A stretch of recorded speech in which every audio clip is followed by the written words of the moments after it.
Hi everyone, this is KP Singh, nutrition adviser on integrative dietetics. और आज हम देखते हैं what are the facts about cholesterol test, यानी कि कोलेस्ट्रॉल टेस्ट की सच्चाई क्या है।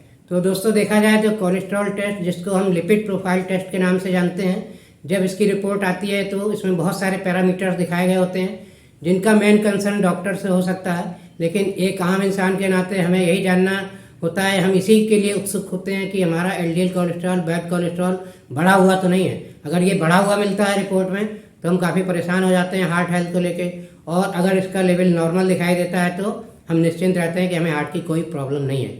लेकिन दोस्तों, ऐसा नहीं है। ये टेस्ट सिर्फ इतना ही बताता है कि आपका अगर एलडीएल कोलेस्ट्रॉल बढ़ा हुआ है तो आपके साथ ये रिस्क जुड़ा हुआ है कि ये कोलेस्ट्रॉल आगे चल के जमा हो सकता है आपकी धमनियों में, लेकिन ये इस बात की कोई गारंटी नहीं देता कि इस समय आपकी हार्ट की हेल्थ क्या है, उसमें कोई ब्लॉकेज इस समय है कि नहीं है, या फिर अगर इसका लेवल नॉर्मल रहता है तो भी ये आगे जाके जमा होगा कि नहीं जमा होगा। क्योंकि इसका जमा होना सिर्फ इस बात पर निर्भर नहीं है कि ये लेवल बढ़ा हुआ है, इसके लिए कुछ अन्य फैक्टर्स भी इन्वॉल्व हैं जो हम आगे इस वीडियो में आगे इनको शेयर करेंगे।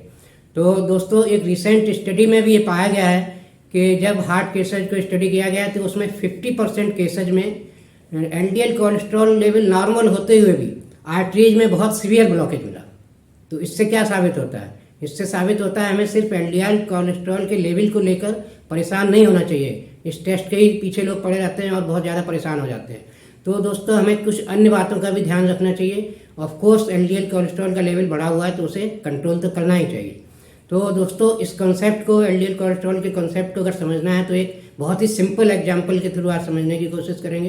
तो क्योंकि टेक्निकल टर्म्स में तो ये बहुत लंबी चौड़ी बातें होती हैं जो कि टेक्निकल लोग ही समझ सकते हैं, मेडिकल प्रोफेशन के लोग ही समझ सकते हैं। तो दोस्तों, एक आम आदमी के नाते इसे समझें अगर, तो एक ट्रैफिक का एग्जाम्पल लीजिए। जब किसी भी रोड पर ट्रैफिक बढ़ जाता है तो क्या होता है? ट्रैफिक बढ़ जाता है तो जाम लग जाता है। और इसी तरह दूसरी कंडीशन भी देखी होगी, कुछ रोड्स ऐसी होती हैं, कुछ मार्ग ऐसे होते हैं जहाँ पे कितना भी ट्रैफिक बढ़ जाए लेकिन जाम नहीं लगता है। तो दोनों में अंतर क्या है? पहली कंडीशन में क्या है, या तो आपकी ट्रैफिक व्यवस्था सही नहीं है या सड़क ठीक नहीं है, उसमें गड्ढे वगैरह बहुत हैं, तो चांसेस होते हैं कि जैसे ही भीड़ बढ़ी जाम लग गया। और दूसरी कंडीशन में क्या है, आपकी रोड बिल्कुल स्मूथ है, कोई गड्ढे वगैरह नहीं है, कुछ नहीं है, और वहाँ पर ट्रैफिक व्यवस्था बहुत अच्छी है, ट्रैफिक पुलिस सफिशिएंट लगी हुई है, रेड लाइट वगैरह अच्छे से इंस्टॉल्ड है सब जगह। तो वहाँ क्या होता है, कितना भी ट्रैफिक बढ़ जाए लेकिन आप देखते हैं कि वहाँ पे कभी जाम नहीं लगता, कभी ट्रैफिक रुकता नहीं है। तो ऐसी ही कुछ कंडीशन हमारी ब्लड स्ट्रीम में होती है। अगर हमारी ब्लड स्ट्रीम में व्यवस्था सही है, एलडीएल कोलेस्ट्रॉल कंट्रोल करने की व्यवस्था सही, मतलब इसको जमा होने से रोकने की व्यवस्था सही है एलडीएल कोलेस्ट्रॉल को, तो ये एलडीएल कोलेस्ट्रॉल अगर बढ़ा हुआ है तो भी जमा नहीं होगा। अगर इसको जमा होने की रोकने की व्यवस्था सही नहीं है तो ये इसका लेवल नॉर्मल होते हुए भी एक समय बाद जमा हो सकता है, क्योंकि ये एक स्लो प्रोसेस होता है। 10 साल, 15 साल, 20 साल, इससे ज़्यादा भी लग सकता है एलडीएल कोलेस्ट्रॉल को ब्लॉकेज की कंडीशन क्रिएट करने में। तो दोस्तों, अब ये कौन से इसमें प्रोटेक्टिव चीज़ें हैं जो हमारे ब्लड में इसको रोकती हैं जमा होने से? तो इसके लिए, जैसा कि मैं अन्य वीडियो में भी बता चुका हूँ, इसके लिए एंटीऑक्सीडेंट्स हैं, ये बहुत अच्छा काम करते हैं। और एक और कंडीशन होती है कि अगर कभी कभी क्या होता है कि ये एंटीऑक्सीडेंट हमारे इसको ऑक्सीडेशन को रोकते हैं और इसे जमा होने से बचाते हैं अगर सफिशिएंट मात्रा में। और दूसरी कंडीशन ये होती है कि कभी कभी फ्री रेडिकल डैमेज से हमारी जो इंटरनल जो अंदर की लेयर होती है धमनियों की, जो स्मूथ और चिकनी काफ़ी होती है, वो जगह जगह पर डैमेज हो जाती है। तो जैसे कि रोड पर गड्ढे हो जाते हैं तो वहाँ पर भी उस केस में ये डिपॉजिट होने लगता है। तो इस टाइप की कंडीशन को भी एंटीऑक्सीडेंट ही बचाते हैं। तो दोनों केसेज में एंटीऑक्सीडेंट जरूरी है। अगर इंटरनल लाइनिंग डैमेज हो रही है तो वो भी एंटीऑक्सीडेंट्स की कमी के कारण हो सकती है, और एलडीएल कोलेस्ट्रॉल अगर ऑक्सीडाइज हो रहा है तो वो भी एंटीऑक्सीडेंट की कमी के कारण ही होगा। तो इस तरह से इसके जमा होने के चांसेस बढ़ते हैं। तो ये एंटीऑक्सीडेंट क्या है दोस्तों?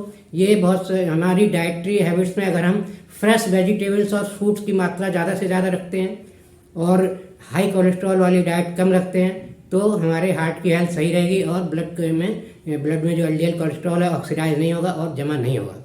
तो दोस्तों, इससे बहुत ज़्यादा परेशान न हो इसके लेवल को लेकर टेस्ट में, बल्कि आप अपनी डाइटरी हैबिट सही करें। और जो जहाँ तक एंटीऑक्सीडेंट की बात है, तो एंटीऑक्सीडेंट अगर आप फ्रेश वेजिटेबल और फ्रूट से ज़्यादा नहीं ले पा रहे हैं तो इनको सप्लीमेंट्स के रूप में भी ले सकते हैं, जिसमें vitamin C, vitamin E, coenzyme Q10, bioflavonoids, polyphenols और बहुत सारे फाइटोन्यूट्रिएंट्स होते हैं जिनको आप ले सकते हैं और अपनी हार्ट हेल्थ को हमेशा बरकरार सही रख सकते हैं। और एलडीएल से होने वाले कोलेस्ट्रॉल के जो भी एलडीएल कोलेस्ट्रॉल से होने वाला डैमेज है उससे अपने हार्ट को बचा सकते हैं। तो इसी के साथ दोस्तों आशा है वीडियो आपको अच्छा लगा होगा। इसे लाइक करिए और अपने फ्रेंड्स के बेटरमेंट के लिए शेयर करिए ज़्यादा से ज़्यादा। और अगर आपको और अच्छी जानकारी और हेल्थ टिप्स चाहिए और हेल्थ अवेयरनेस के बारे में जानकारी चाहिए तो इसे सब्सक्राइब करना मत भूलिए। और इसी के साथ दोस्तों thank you very much, see you in next video.